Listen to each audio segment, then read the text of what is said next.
We are so honored to have Philip Glass with us this afternoon. Mr. Glass is widely considered to be one of the most significant and influential composers of our time. He's been called an icon of the avant-garde, the most prolific and popular of all contemporary composers. His work has been described as dreamy, manic, and hypnotic. He's written symphonies, concertos, solo works, string quartets, instrumental sonatas, Academy Award-nominated film scores, renowned operas, and yet, speaking on Charlie Rose, he seemed to shrug off such rapturous descriptions and say simply that he writes theater music. He can now add to that resume that he's the author of the memoir, Words Without Music, which offers a charming portrait of his childhood in Baltimore, where he grew up working in his father's record store, sometimes charged with literally breaking records in order to collect a fee for damaged goods. The book traces the arc of his career from his college days in Chicago, then onward to Juilliard to study music in Europe and in India. He describes friendships and collaborations with some of the greatest artists of our time, including the writer Doris Lessing. It's a remarkable and inspiring story, especially to any aspiring artists. Mr. Glass is going to be in conversation today with NPR's Bob Boilen, the current host and creator of NPR's online music show, All Songs Considered. He also is the creator of the Tiny Desk concert series for NPR Music. Please help me welcome Philip Glass and Bob Boilen.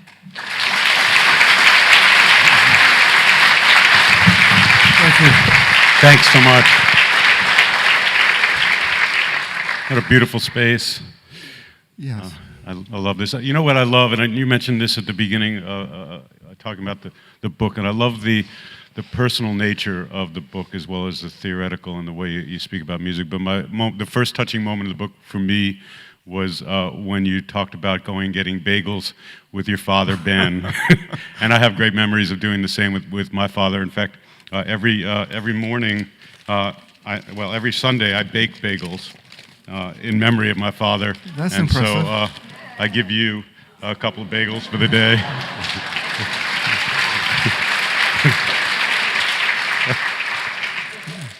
Enjoy. Very good. Thank you. The record shop. Talk about Ben. Talk about a guy who's an auto repair shop guy who fixes radios and starts a record store, and you work in that record store. Tell us about the shop. Well, first of all, Ben himself was an interesting guy because he learned a lot of things on his own. He had two brothers who became doctors and were probably had a better education in a formal sense. But I remember one of the things I remember about him was that I probably didn't write about was that he was studying Spanish his whole life. Really? He learned how he learned how to fix radios because he was working. He began with the Pep Boys, who had an auto accessories line, and so they started putting radios into these things. And he realized that people were going to break their radios, so he learned how to fix them. Now the same thing happened. I remember in around 1946 when television sets came out. Now he sent away for a television do-it-yourself kit, and he built one. By the time he built one, he knew how to fix it. Now, the only thing, and living in Baltimore, the only thing you could see was the test pattern that came from Washington. But we would watch it. And the snow was rather fascinating. Well, but then there was other curious things that my brother and I, on the weekends, he would sell the TVs, but on the weekends, we would have to put up the aerials. Now, it took 3 people to do that. You're talking about big antennas on a roof. Yeah, someone had to be on the roof. That wasn't me. Let's see, I think my brother was on the roof, and he was inside, and he would make signals to me about which way it should go, and I would make signals to my brother, and he would. So it took 3 people. It's like how many people to put in a light bulb? Well, it took 3 people to put up a. No, we don't even have them anymore. No. In fact, it was really distressing when they became portable, and then they disappeared altogether. I thought there was a whole way of life that had been come and gone so quickly that no one had noticed but a handful of people.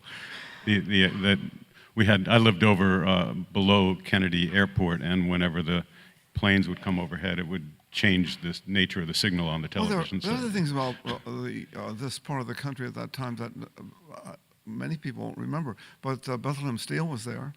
And you worked there. I worked there, but many people did. But people coming up from the South, coming up from the Carolinas or coming up from Florida, or they would either go, if they went, they took the route to take them to Chicago, but the first northern city that they could get a job in was Baltimore. But you think of Baltimore then as a southern city, right? I mean, it was a northern city, but... Bob, it was a southern state. Yeah. It was totally segregated. Yeah. I mean, everything from swimming pools to restaurants to schools, everything. It also desegregated very quickly in 1962. I mean, when the separate but equal thing was dismissed, the schools integrated things happened very quickly in a certain way. In other ways, as we know, some things didn't happen. Mm-hmm. But I was just telling I was telling Bob before that one of the things that I was very aware of all these things. For example, my brother and I, we would make our extra money working at the golf courses. Well, I knew that Wednesday was Ladies' Day. Monday we called Colored Day. So if you were an African American woman, there was no day you could play golf. Wow. Right. Of course, they weren't playing golf anyway, but it was totally. And we had friends. There were restaurants we could not go to with our friends. Just get you to speak into the... So it was very much that way, and then there were other little things like everyone in school had to go to Gettysburg, and all that kind of thing. This store, I go back to the shop because I'm thinking that maybe that's some of the early time you first started hearing music. What kind of records did your dad sell? What kind of records maybe were you attracted to? Everything, because when he began that, the records were really a kind of a distraction for the people waiting for the radios. And from being just a handful of records, they took over the store. So he began selling records, but he virtually knew nothing about when he began. By the time he taught himself a lot about music just by listening. And he wanted to... I remember he would bring records home to listen to, the records he couldn't sell. I talked about this in the book. The records he couldn't sell, he would bring home to listen to. His idea was, well, if he couldn't sell them, there was something wrong with them, and if he listened to them, he could figure out what that was, and he wouldn't make the mistake of buying those records that didn't sell. Well, of course, the records... How'd he do? Well, he did great. We had Bartok, we had Stravinsky, we had all kinds of things at home, which he began to really became very attached to. And it got so that in fact, if you were one of his regular customers, he would force you to buy modern music. He would say, Louis, take this home, listen to it. If you don't like it, you can bring it back. Well, they never brought it back. But there was a period when if you wanted to buy records of modern music, the only place in town was to get them at General Radio. Uh-huh. And that's Ben's shop. That was a shop, and we listened to music together. Now, besides that, his favorite composer, I would say, was probably Schubert. So there was a lot of chamber music there. Again, chamber music was not something that people would normally buy at that time.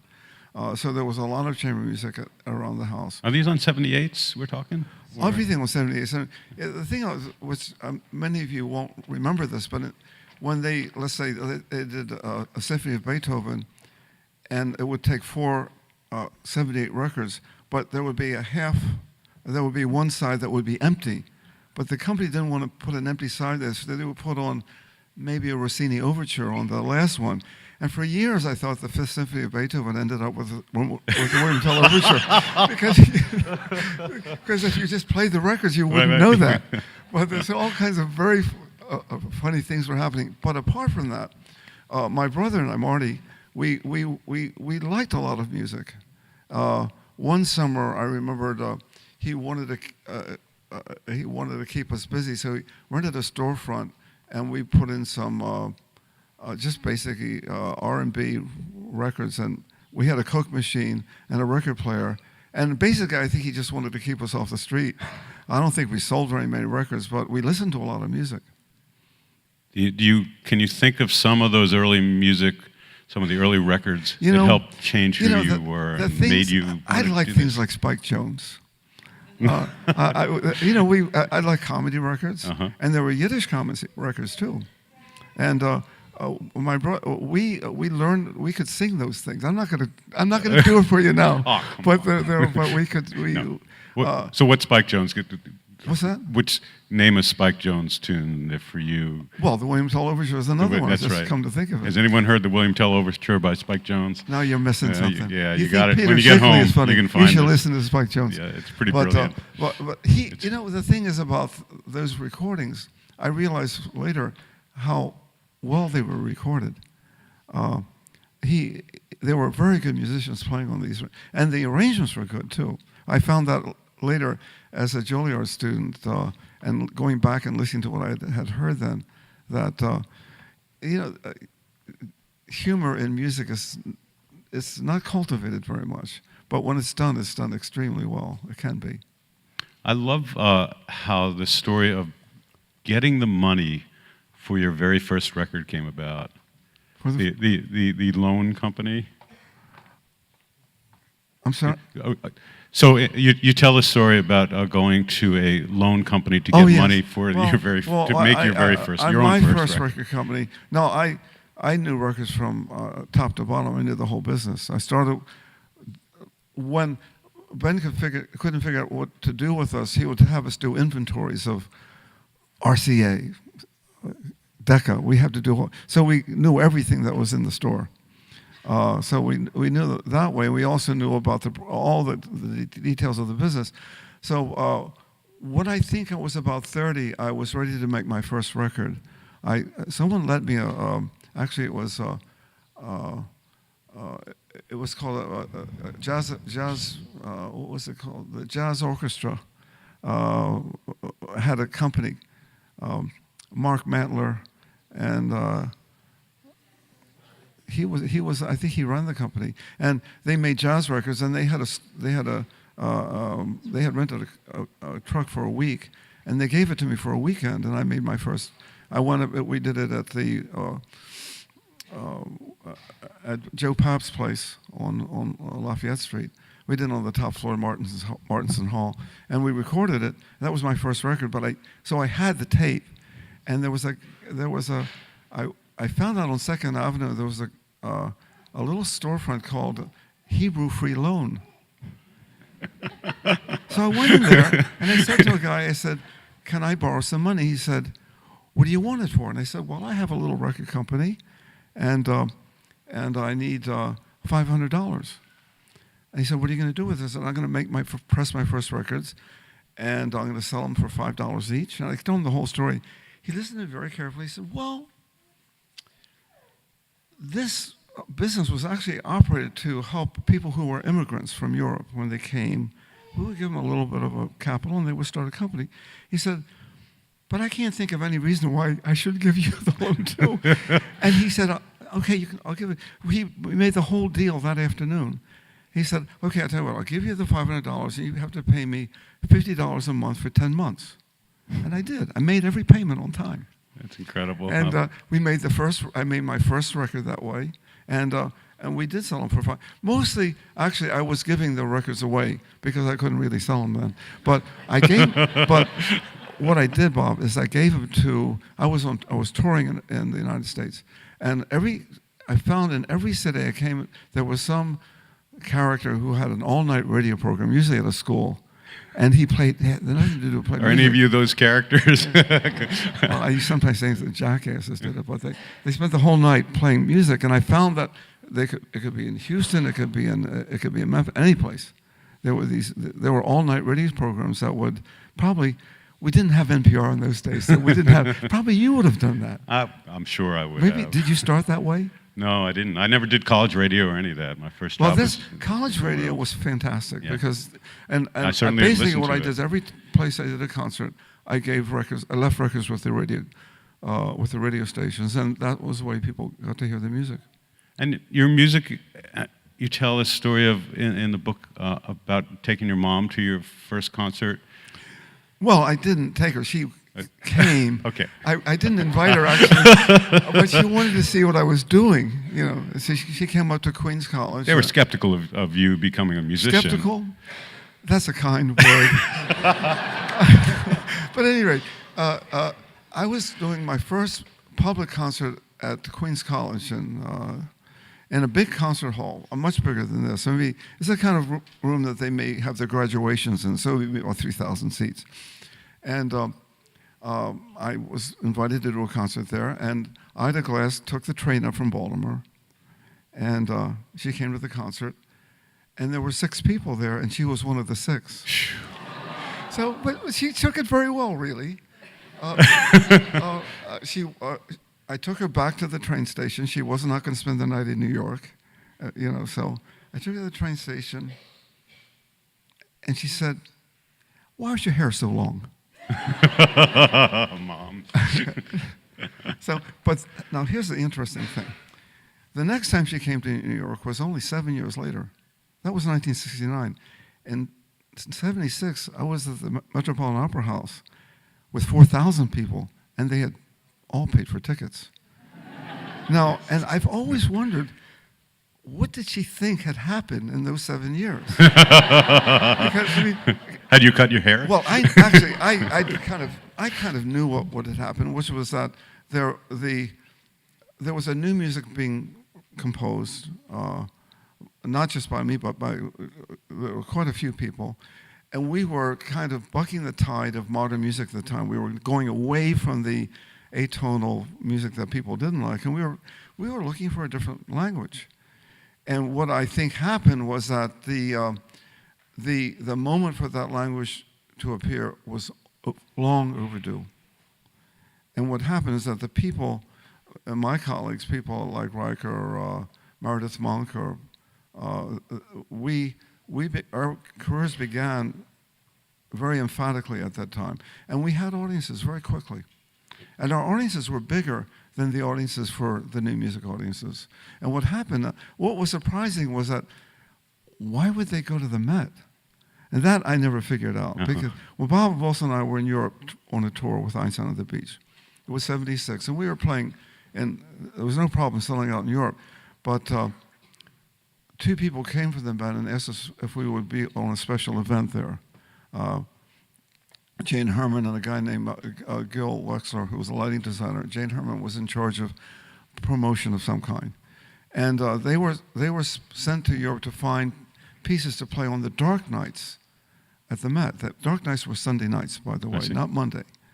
And so they were booking things. And Jerry Robbins, who was a friend of Bob Wilson's, had come to see a run-through of Einstein on the Beach a few months before.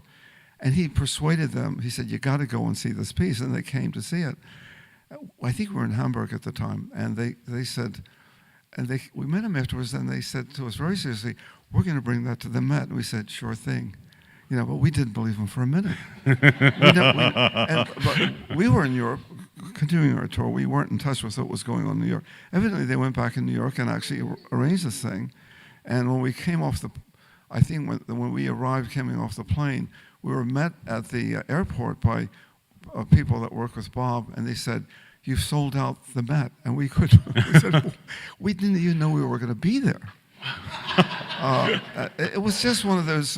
It was one of those cultural anomalies. I have no idea why it happened, but we did sell out the hall. Well, some of it could have been the marriage that happened between all the different arts, the theater and dance, and so you drew people who love visual. You drew people who love poetry. The thing that happens to American artists, for years, your relatives say to you, "Okay, when are you going to get a real job?"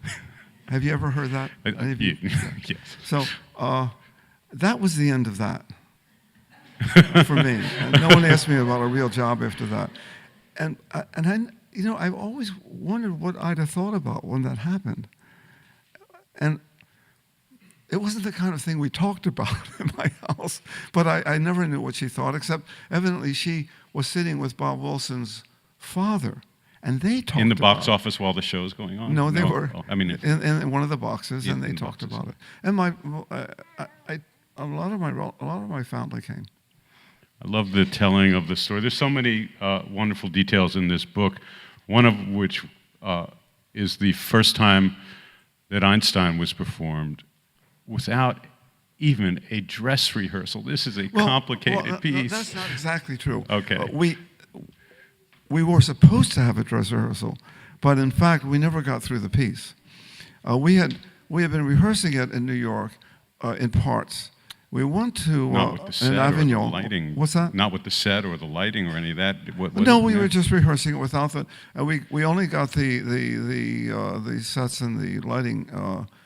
We got to Avignon 2 weeks before, and that had to be installed. Now the thing is that the fact was that Bob and I didn't even know how long the piece was, because we'd never gone through it. So we said it was 4 hours long because when we were making the piece, we said, well, there'll be 4 acts and each act would be an hour long, but we never timed it. Well, we couldn't time it.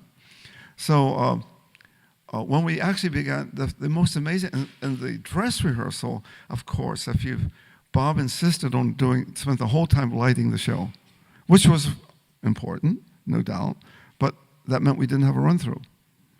So the run-through was the first night.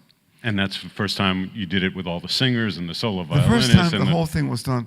And the most amazing thing is that we were able to do it. We didn't stop. The whole thing, it worked from the first. Once we got to that first night, it worked straight through. Except it turned out to be 5.5 hours long. But you know, it's funny. That 5.5 hours passed. It was like a dream. It passed.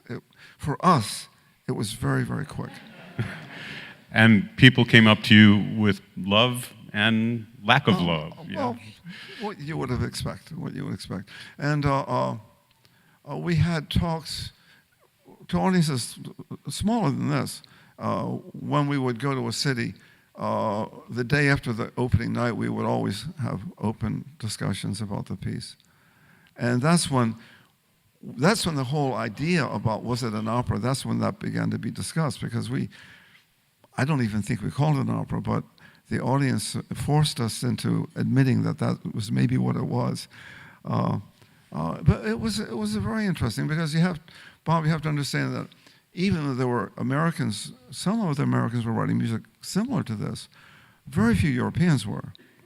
So hearing that piece for the first time must have been, I mean, it must have sounded like it had come from Mars or someplace. And you talk about this in the book. You have the I don't care gene, which is basically, in some ways, with people who don't like your music, you're okay with that.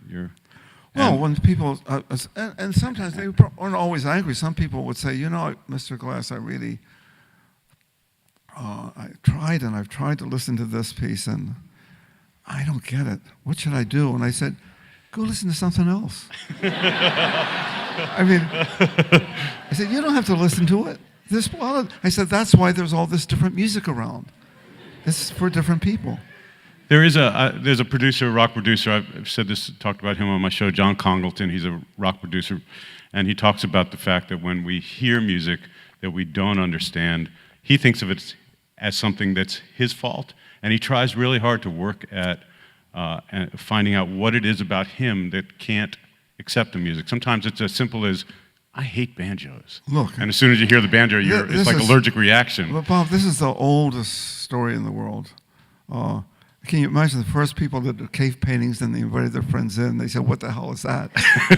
What do you mean? That's the bison, and that's the hunter. And he said, I don't see it. I mean, that's been going on since the beginning. Van Gogh, how many paintings did he sell in his lifetime? 0. And his brother had an art gallery. So what happens is that as the language, well, it's funny, in the language of books, it doesn't happen so radically, though it has. Joyce had a lot of problems with his work, and it does happen that people have problems with work. It didn't look like Shakespeare had any problems. He always had big audiences. But still, in music, that is it's a byproduct of what happens when we become. It's always a story. We don't know.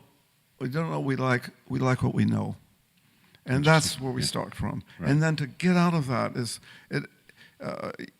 it takes, for many people, it's hard to. And even for composers, I remember the first time I had been listening to a lot of 12-tone music, and first time I heard Charles Ives, I couldn't believe that I couldn't figure it out.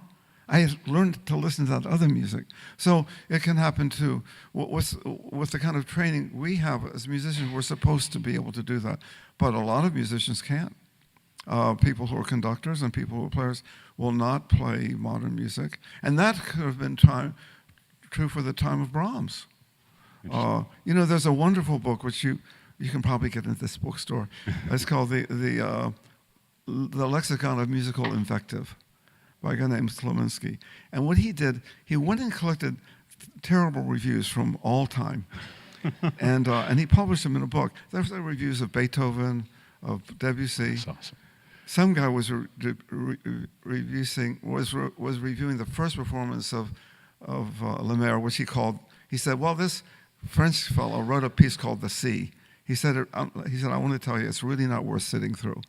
And that's how and this is what's nice about it is that it's been so beautifully documented, and it's hilariously funny. Love that. But this is what we're talking about is the learning curve to get from music to the music you like, and that's a big. It's absolutely normal. You talked about a lot of your friends in the art world in New York. And the music that they would listen to when they painted, when they were whatever, they were listening to rock and roll. Jefferson Airplane. Yeah, they were listening. But they weren't listening to modern music. No. Why? One of the things that my colleagues and I were interested in was changing their record collections. We said, well, why don't they listen? We asked the question, where is the music that people who like Jasper Johns, what music would that be? And why are they listening to the Doors? Where does that? And what happened is that by chance and luck, I think, in my case, I began working with artists. I began working as a studio assistant, so I got to know.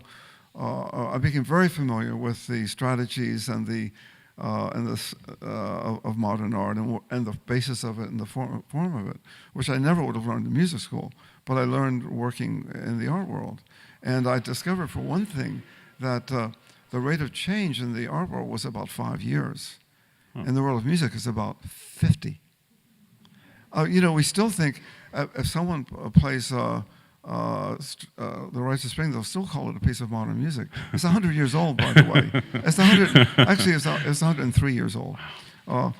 So that our idea of modern music stops really at about 100 years ago. In painting and I would say a little in theater also. Theater also. Beckett and Genet had a lot of trouble. Brecht had trouble. Writers do have trouble in the theater, but not so much in writing in literature. You talked about going to the Fillmore East, was on 2nd Avenue. What's that? You talked about going to the Fillmore East. Yeah. That's where we discovered amplified music. And that's what inspired you to amplify your music some? They had several good reasons to do it. Most of my players were fellow composers, and a lot of composers played the piano. So that meant I had a group that had 3 pianos in it. Well, I didn't have 3 pianos, so I got these little Farfisa pianos, but we had to amplify them, and I learned how to do amplified music by listening to the rock and roll players. That technology was coming around, and we very quickly took advantage of it. A lot of music and a lot of the music that you make, or you feel that the advancement of music through the ages is often advanced by music in theater and how theater inspires music. Stop. Okay. Advancement of music? What the hell is that? Well, there is an evolution to music, right? Are you sure? It feels like it. I certainly hear it in rock. I hear the changes how music is sort of a living language, that music over time, you absorb something and that becomes a norm, and then you push the norm and it constantly... Music changes, but does it get better? Oh, I don't know. I wasn't qualifying it in terms of better or worse. We can say that about but science. Yeah. We can say that about our cars. We can say it about telescopes. We can talk about medical procedures, they improve. People Yeah. live longer. Do we live longer because music gets better? I don't think so. Right. But theater did Culture push works in a and different- change culture music, doesn't it? works in a different way. Language changes anyway. You know that.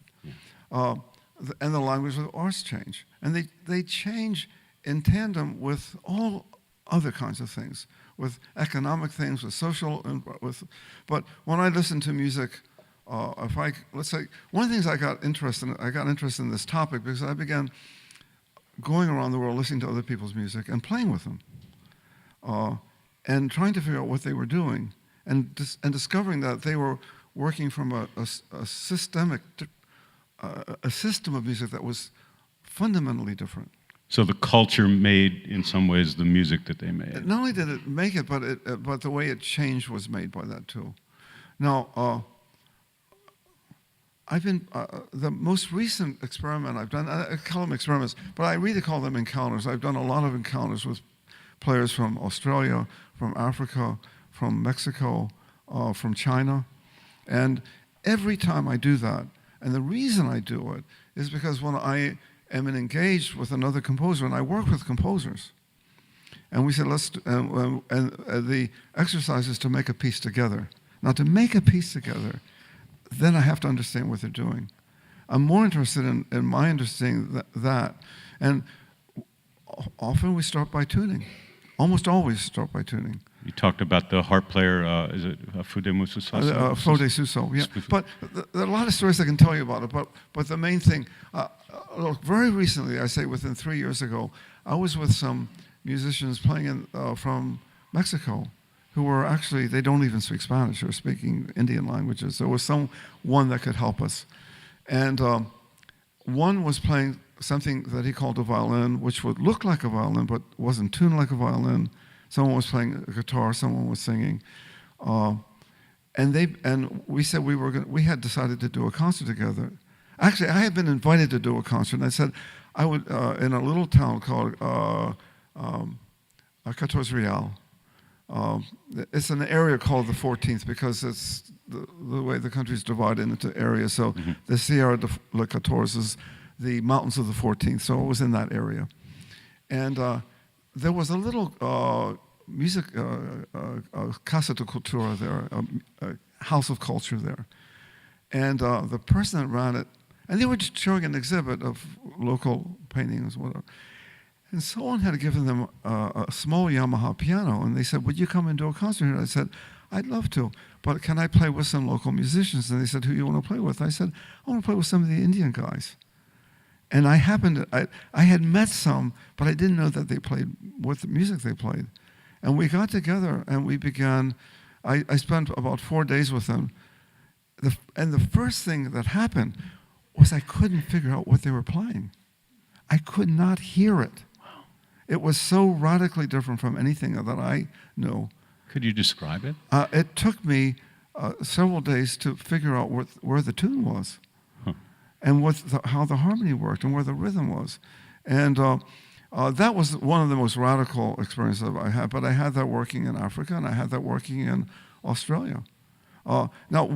So that's why I become, let's say, dubious about words about change. Because we can change. A lot of this music may not change that much, or it might. I'm not even sure about that.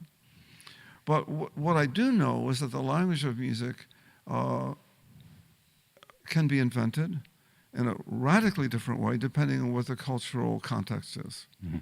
And to say that it's not beautiful is just to admit to your own inability to hear. But the singer that I began playing with, I began to think of him, God, this guy's like Caruso. Once I knew what he was doing, the most beautiful singing. Wow. Is this recorded anywhere? And can you tell us? We made a record called can I promote my record? Please. It's called The Concert of the Sixth Sun. And my record company, can I say that too? Please. It's called Orange Mountain Music, but you can, if you typed in Concert of the Sixth Sun on it'll come up. Great. And you could just get it, it'll show up the next day. If you buy it on Amazon, maybe I'll make a few dollars today. It's like selling some records. But, Do we have time for a few questions? Is that true? Yes. Let's. Couple things. We're limited on our time, not desire, so we have a limited time. Keep the questions concise. Yeah. And I'll try and rephrase the question for Philip, and we have one over here. Mr. Glass, it's a pleasure to hear you. You studied at the Peabody Conservatory, you went to Juilliard, you studied with Nadia Boulanger. What advice do you have for people who run conservatories? What do you think they do well, and what do you think they could do better? You good there? I heard that question.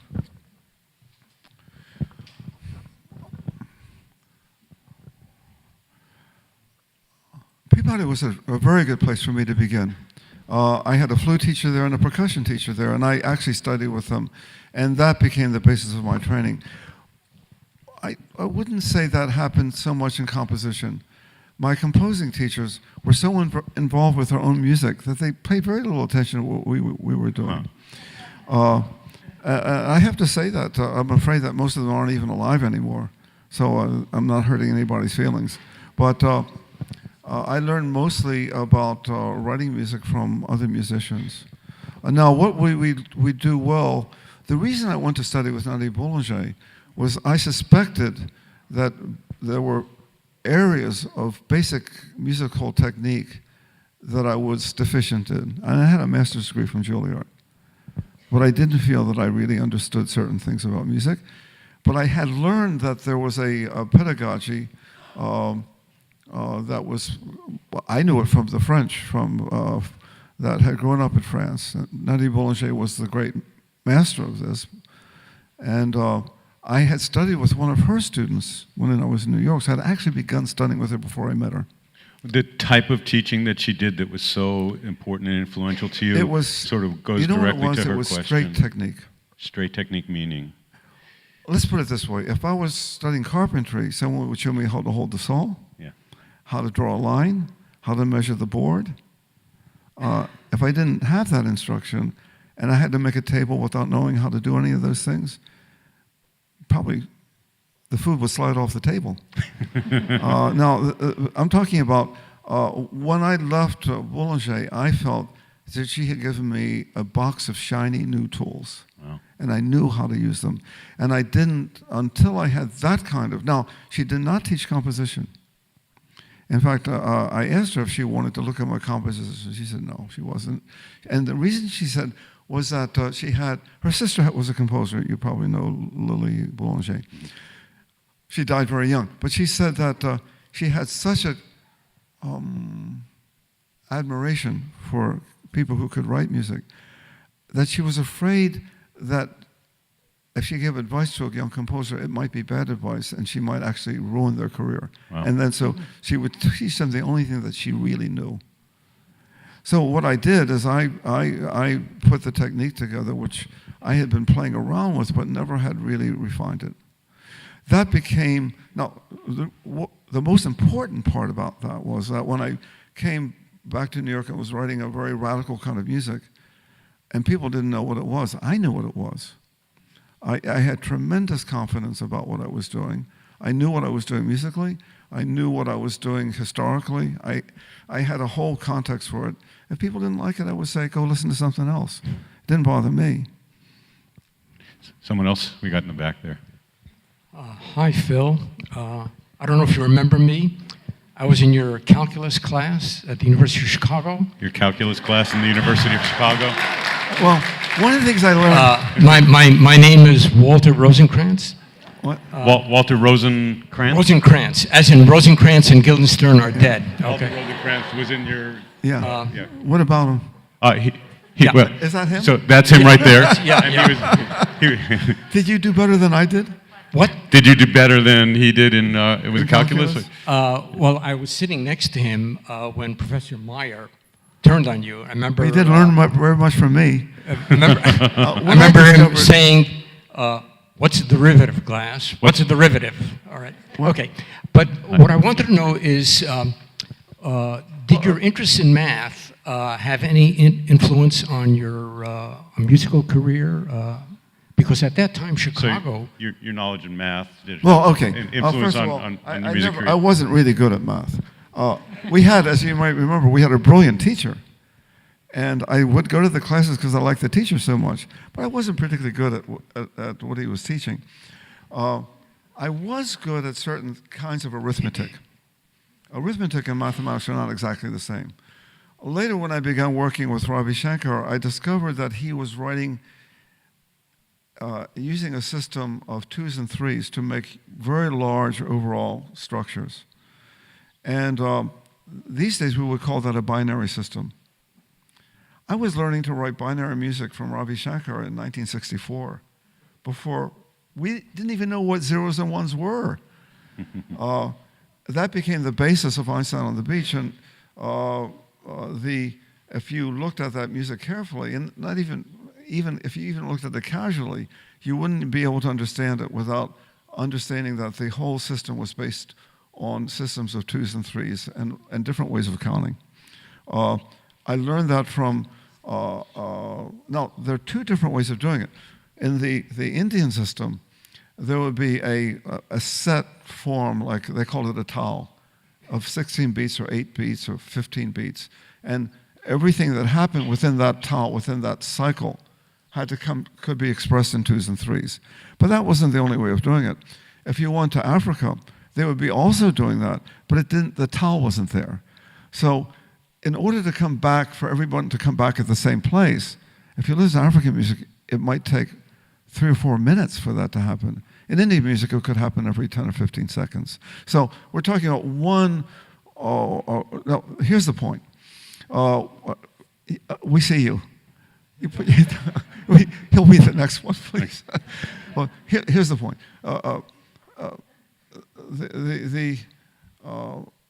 The language, we were talking about a language of music. And I discovered that there were languages of music that I was ignorant of. And I began to, while I was studying with Boulanger, I began working with the Indian one at the same time. Basically, what I was doing was combining two ways of working by we take harmony, melody, and rhythm. Those are the three parts that we study in music. In Western music, the melody and rhythm determine the structure of the piece. In non-Western music, it's the rhythm and the melody, so that the actual basis is different. I concentrated on the Indian stuff, but I also learned from the African players too. I began working with Fode Suso from Africa later, and I've worked with a lot of different people. But once I began to work with it, I began to see that the elements of harmony, melody, and rhythm could be redefined, and that was what radicalized the music was my ability to take the three basic elements and to put them in a different constellation, in a different relationship to each other. That's better than knowing about calculus, which I never knew very much about. But on the other hand, it's interesting. I can't say that there's something about the language of music, which is, you say it's mathematical. I resist that description in a way, because then we get into things like real mathematics, like calculus and like quadratic equations and stuff. But I'm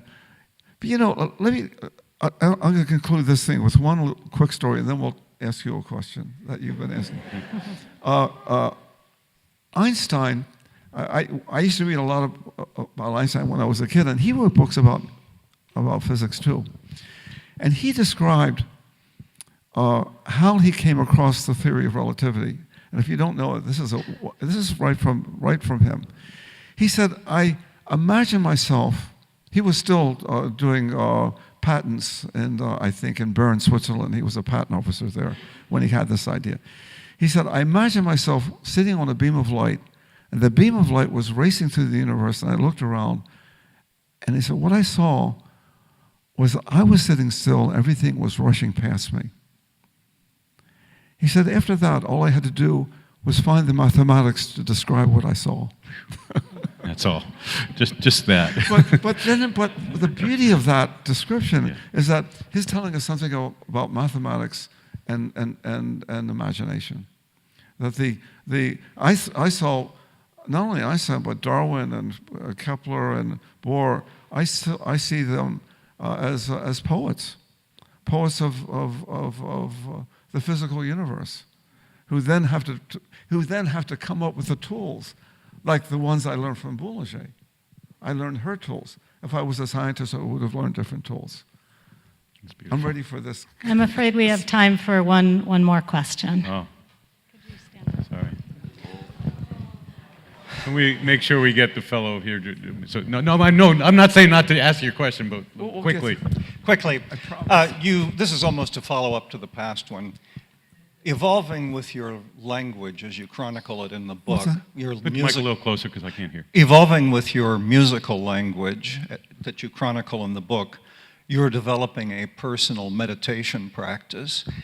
Is there any correlation, any causation between that meditation work, your familiarity with Western and Eastern thinking and feeling that is applied directly to your composition? So your personal development through yoga and meditation and so on, and your musical development and how they nurture one another, I think is what you're trying to get at.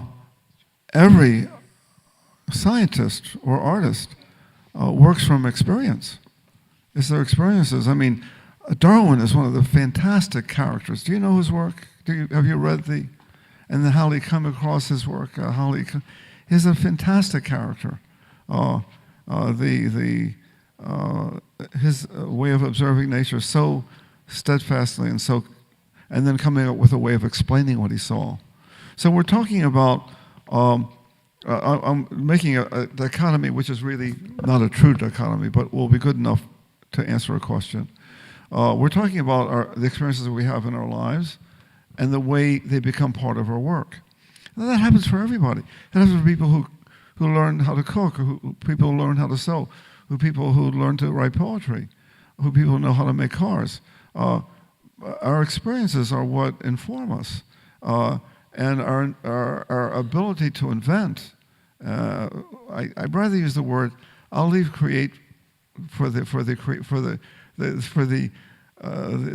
real creators who create the heavens and the earth. I'm not sure about the rest of us, but we're inventors. We devise ways of making things work, and some of them are astonishing. I mean, whether it's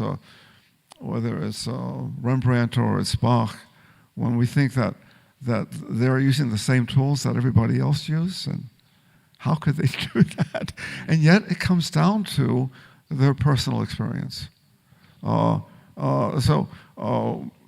one of the things that we don't do very much in music schools, and this is addressing the question someone asked about conservatories, and it's not just the conservatories, but generally in the art schools, we don't talk about how experiences become part of the work. That we're supposed to figure out for ourselves, and mainly we do. However, it's also important when people go into the arts to have a very good basis, an understanding of the world in some way, to the extent that they can understand it through science, through poetry, through history, any way that can make it, that can address our own ignorance and our own place in the world will become part of our art. Great. Let's get to the very last question. One last question. You're going to pass the microphone down to him. And thank you. Yeah, I noticed that you reused one of the songs from Thin Blue Line for The Hours. I found that kind of distracting because the mood of the two movies was so different. Let me explain. And I'm not the only one this happens to. Sometimes you have a musical idea, and it starts with a string quartet. Actually, there's another one that started with a movie. Often it can happen with movies because movies happen quickly, so you write a lot of music with movies. But what happens very often is you don't get the chance to really develop the ideas in the film because the film doesn't allow for that to happen. They just want 45 seconds there, and that's it. So you end up with these ideas, but they haven't had a chance to be developed yet. So I have given myself permission to take ideas and to develop them beyond the places they were composed for. I guess it's a form of plagiarism, perhaps. But for example, I just did a film with Godfrey Reggio called The Visitors, and the end of that film becomes Etude number 20 in a set of piano pieces. Now, not only did I change the development of the theme, but I was going from an orchestra to a piano, which was extremely interesting to try to make some ideas work in a completely different physical setting. But when that happens, now sometimes if I find myself merely repeating, then I don't do that too much. I find that not interesting. When I feel that there's some idea that there's some juice left that I haven't been able to extract from it, then I will do that. Thank you all so much, and thank you for this wonderful book, and thank you for... Thank you.